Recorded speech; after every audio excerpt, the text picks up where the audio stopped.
তুমি জানো না তোমার মৌত কখন, পৃথিবীর কেউ জানে না তার মৌত কখন। সুতরাং তোমার মৌতটা যেন এমন না হয়, মৌতের পরে এমন রেকর্ড তোমার দুনিয়াতে থাকবে যে রেকর্ডের কারণে তুমি কবরে শুয়ে শুয়ে গুনাহ পাবা, এমন রেকর্ড যেন তোমাদের না থাকে। যুবক, আজকে তোমাদেরকে বলি, তুমি যদি মুসলমানের সন্তান হয়ে থাকো তাহলে আজকে তোমাকে এই চিন্তা করতে হবে, এমন কাজ আমি করব না যেই কাজের জন্য আমাকে মৃত্যু পরবর্তী জীবনে আমাকে গুনাহ পেতেই থাকবো, এই কাজ আমি করব না। এটা মুসলমান, এটা হলো মুহাম্মদ সাল্লাল্লাহু আলাইহি সাল্লামের কলিজার টুকরা উম্মত। যুবক, তোমার জীবনটা যদি, তোমার চলাটা যদি কুরআন এবং সুন্নাহ অনুযায়ী হয়, আল্লাহর রাসূল আর নেককার বান্দারা যেমন সুন্দর মৌত পেয়েছে, রাসূল সাল্লাল্লাহু আলাইহি সাল্লাম বলেন তোমাদের মৌতটা তত সুন্দর হয়ে যাবে, তোমাদের মৌতটা তেমন সুন্দর হবে।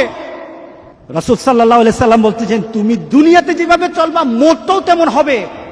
কোন ধরনের খারাপই যদি তোমার মধ্যে থাকে, তুমি যদি খারাপ নীতিতে চলো, তুমি খারাপ দৃশ্য নিয়ে চলো, তোমার হাতে খারাপ থাকে, তোমার ঘুমের সময় খারাপ জিনিস তোমার সাথে থাকে, তুমি তোমার বন্ধু বান্ধবের সাথে যখন আড্ডা দাও তখন তুমি খারাপ কোন দৃশ্য নিয়ে তুমি কথা বলো, তুমি তোমার বন্ধু বান্ধবের সাথে যখন কথা বলো তোমার ভিতরে খারাপ চিন্তা থাকে, তোমার মতটাও তেমন খারাপই মত হবে। এরপর রাসূল সাল্লাল্লাহু আলাইহি সাল্লাম হচ্ছে তোমার মতটা যেমন তোমাকে উঠানো হবে ওই নীতিতে, যেমন ভাবে তুমি মরেছো।